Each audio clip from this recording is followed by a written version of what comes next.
Today's episode is brought to you by Mazars. SoundCartel. High-performing teams. We all want them in our business, but they're challenging to build. So, where does a leader start? How about a framework of disciplines? It could be the difference between a team that's floundering and one that's flourishing.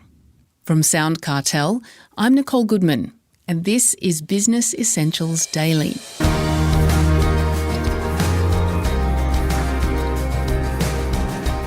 Leadership coach Bernard De Smet has helped some of Australia's leading companies build collaborative and successful teams.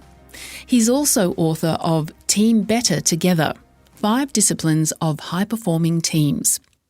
Bernard explains shortly how cohesive teams are made up of individuals who take control of themselves and each other.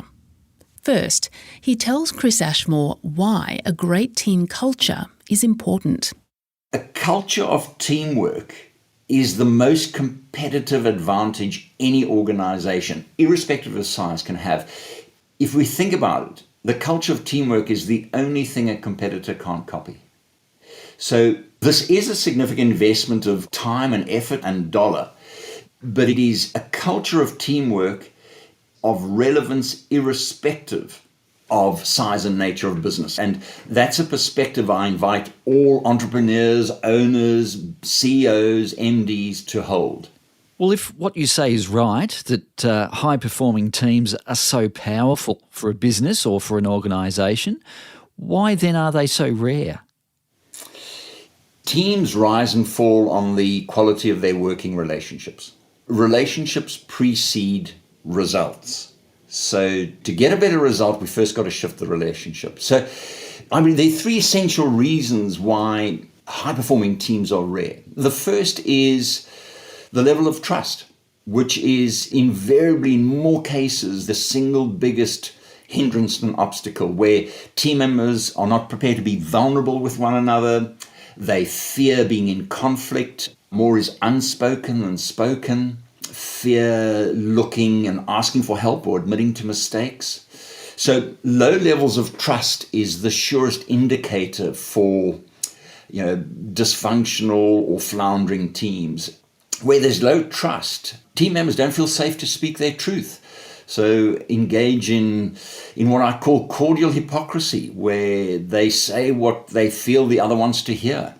And, when it's not safe, conflict, challenge, and criticism are seen as destructive elements, but they're essential for flourishing teams. And I guess where there's low trust and low levels of safety, there's misalignment to the team's collective goals. So in that sense, it's the reason why they are rare. Bernard, in your book, you discuss 5 disciplines to be an effective team. Can you walk us through those? Sure. So the first discipline, and in the work I do with teams, this is the sequence we follow. And it's quite deliberate, the sequence we follow in the transitioning to become more high-performing. And the first discipline is what I call the discipline to discover. And we're discovering the mandate the team stakeholders have commissioned them with. Teams exist to be in service of their stakeholders. So the discovery of the mandate is a mandate that's known, not assumed.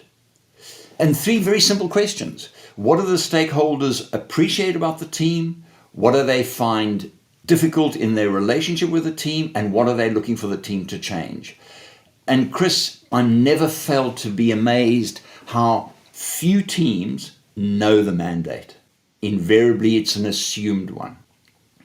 So that's the first discipline. Then we move into what I call the second discipline, is the discipline to declare, and declare our purpose, the reason we've come into existence. What's the cause we serve greater than ourselves? Let me give you a very practical example. I'm working with an executive team, and at the outset of our journey, they were absolutely convinced, and we talked through the purpose, and they unanimously said our purpose is to achieve our strategic objectives. I said, well, no, I didn't ask you what you do, I asked you why you do it. And over a period of time, they came to discover their purposes. We change lives for the better. They are a medical technology company. And it was palpable, profound in what shifts have happened in how they show up with one another, believing that the reason this team exists is to change lives for the better. It's opened up possibilities of where they're focusing and where they're taking their effort.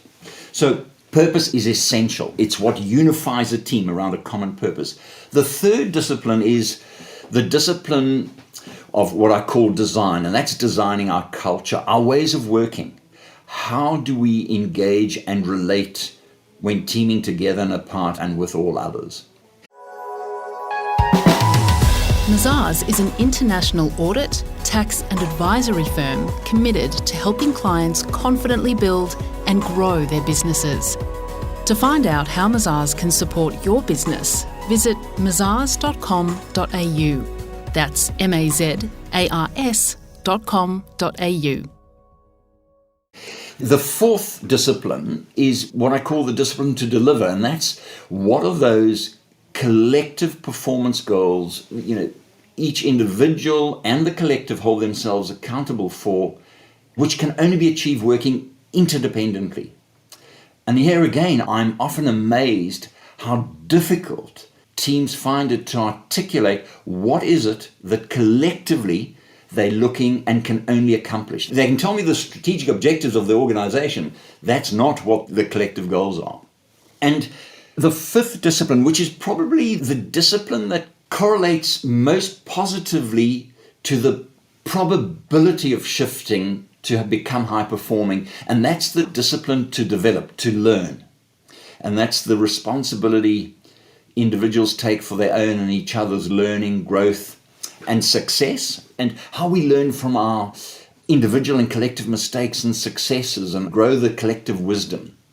So these 5 disciplines represent the core elements of focus and learning that enables teams to transition to become more high-performing and flourish. And there's a proprietary assessment I have, and we assess the team before, and then we look to where we're moving to, and then 18 months, 24 months down the track, we come back and assess and see where the shifts have happened. And it's been just the most rewarding experience seeing these shifts in teams where they access more of their collective capacity and capability and achieve things they probably never thought possible. Is all the weight on the business owner's shoulders to instill that culture in the team? Is it up to him or her? Yeah. More typically, in a cohesive, functioning team, there's one leader in the room, the CEO. In a collaborative, high-performing, flourishing team, there are 8 CEOs in the room.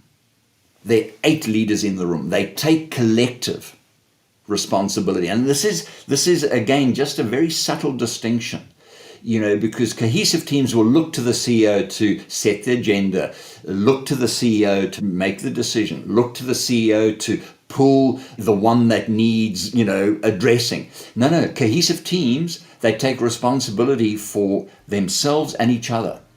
They hold each other accountable for their performance and behavior, not the CEO. They hold themselves and each other accountable. So they are all, and I say all in inverted commas, all CEOs in the room. There's not just one leader in the room. That was Bernard De Smet, author of Team Better Together, 5 Disciplines of High-Performing Teams.